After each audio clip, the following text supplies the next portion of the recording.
New Relight opticals and computerised I clinic. हमारे यहाँ Sarojini hospital के आई स्पेशलिस्ट डॉक्टर अवेलेबल। अपनी आंखों का मुफ्त मुआयना करवाइए। बीआरएस लीडर कार्तिक रेड्डी को गिरफ्तार किया गया है। मेट्रो के सेकेंड फेज को कांग्रेस सरकार की नातवज्जो के खिलाफ बीआरएस के एहतजाज हुआ है। पुलिस ने एहतजाज करने वाले बीआरएस लीडर को गिरफ्तार कर लिया। राजेंद्र नगर कॉन्स्टिट्यूएंसी में इनको अरेस्ट किया गया और नारसिंगी पीएस इनको भेजा गया। గత 2 సంవత్సరాల నుంచి తెలంగాణ రాష్ట్రంలో విచిత్రమైన పరిపాలన సాగుతుంది. రాష్ట్ర ముఖ్యమంత్రి గారు ముఖ్యమంత్రి కాకముందు ప్రమాణం చేస్తాం, మాకు రాగద్వేషాలే కానీ బంధుప్రీతే కానీ కక్ష కారుణ్యాలే లేకుండా ఈ రాష్ట్రాన్ని పరిపాలన చేస్తామని ముఖ్యమంత్రులు ఎవరైనా కూడా ప్రమాణం చేసి ముఖ్యమంత్రి అయ్యారు. కానీ విచిత్రం ఏంటంటే 2 సంవత్సరాల నుంచి ఈ పరిపాలన కాంగ్రెస్ పార్టీ పరిపాలన చూసిన ఎవరికైనా కూడా రేవంత్ రెడ్డి గారు ముఖ్యమంత్రి అయిన తర్వాత సింగిల్ పాయింట్ అజెండాతోనే పనిచేస్తున్నట్టు కనిపిస్తున్నది. ఏంటంటే అది కేసీఆర్ గారు ఆనవాళ్ళు లేకుండా, కేసీఆర్ గారు గుర్తులు లేకుండా ఏ నిర్ణయం కేసీఆర్ గారు తీసుకున్నా అది వ్యతిరేకించాలని ఒక సింగిల్ పాయింట్ అజెండాతోనే రేవంత్ రెడ్డి ముఖ్యమంత్రి గారు ఈ కాంగ్రెస్ పార్టీ ప్రభుత్వాన్ని నడుపుతున్నట్టు ఈ రాష్ట్రంలో కనిపిస్తున్నది. దానికి చాలా ఉదాహరణలు చెప్పొచ్చు. కాళేశ్వరం ప్రాజెక్ట్ని రిపేర్ చేయకపోవడం, కాళేశ్వరం ప్రాజెక్టు మీద దుమ్మెత్తిపోయడం, టీజీని టీఎస్గా మార్చడం, కాకపోతే సెక్రటేరియట్ నుంచి పరిపాలన చేయకపోవడం, ఇట్లాంటి చాలా ఉదాహరణలు చెప్తాను. దాంట్లోనే భాగం, ఆ యొక్క ఉదాహరణలోనే భాగం, ఆ యొక్క నిర్ణయాల్లోనే భాగం ఏంటంటే ఈరోజు మన ప్రాంతానికి సంబంధించి ఐటీ కారిడార్ నుంచి శంషాబాద్ ఎయిర్పోర్ట్కి ఏదైతే మెట్రో ఆనాడు 2023లో కేసీఆర్ గారు శాంక్షన్ చేసినారో ఆ మెట్రోని క్యాన్సిల్ చేయడం కూడా అదే కోవలలో చూడాల్సి వస్తుంది.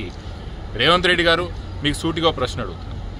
అసలు ఈ మెట్రోని క్యాన్సిల్ చేయడం వల్ల మీ రాష్ట్ర ప్రభుత్వానికే కానీ, మీ రాష్ట్రాన్ని, మన రాష్ట్రానికే కానీ, లేదా ఈ ప్రాంతానికి జరిగిన ఒక్క మంచి చెప్పండి అంటాను.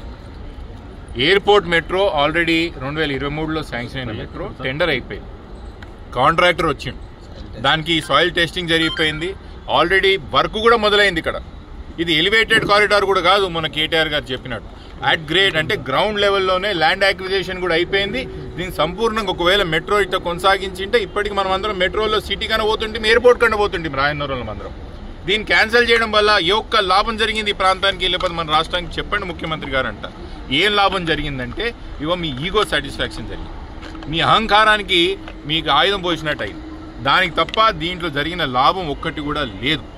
ఇంకో విచిత్రం ఏంది, ఈ మెట్రో ఏదైతే ఉన్నదో రాయదుర్గం టు ఎయిర్పోర్ట్ మెట్రో 3 నియోజకవర్గాలకి ప్రత్యక్షంగా లాభం జరుగుతుంది ఒకవేళ నిజంగా జరిగింది. ఏందది? షేర్లింగంపల్లి, రాయన్ నగర్, చేవెళ్ళ, అటుపక్కల చేవెళ్ళ. విచిత్రం ఏంటంటే ఈ 3 ఎమ్మెల్యేలు కూడా పోయి కాంగ్రెస్ పార్టీలో పడ్డారు. మళ్ళీ వీళ్ళు ఇచ్చిన గిఫ్ట్ ఏమో మళ్ళీ అలా నియోజకవర్గం ప్రజలకు. ఎమ్మెల్యేలు, స్థానిక ఎమ్మెల్యేలు ఏం చెప్పారు, కాంగ్రెస్ పార్టీలకు ఎందుకు పోతున్నాం అంటే మేము ఏదో ఉద్ధరించడానికి పోతున్నాం, మా ప్రాంతానికి ఏదో చేయనిగా పోతున్నామని చెప్పిపోయారు కదా. మీరు పోయిన తర్వాత జరిగిన నష్టమేంది మన ప్రాంతానికి? అసలు మెట్రో అంటే ఏంది?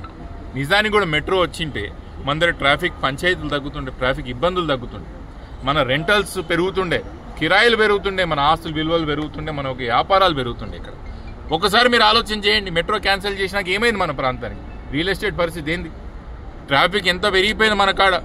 హైదరాబాద్ పోవాలన్నా లేదా శంషాబాద్ పోవాలన్నా మళ్ళీ టాక్సీయో లేకపోతే ఇంకో బండి. जी हाँ, sun glasses 99 onward, any number glasses from 250 onward, contact lenses any colour ₹99 onward. जो हजरात 60 साल की उम्र से ज्यादा है, हज और उम्रा जाना चाहते हैं, उनके लिए बिल्कुल free number glasses, free home delivery और free eye checkup. New relight optical, Talab Katta, main road, opposite to Baba Bahauddin दरगाह। मोबाइल 9848392127।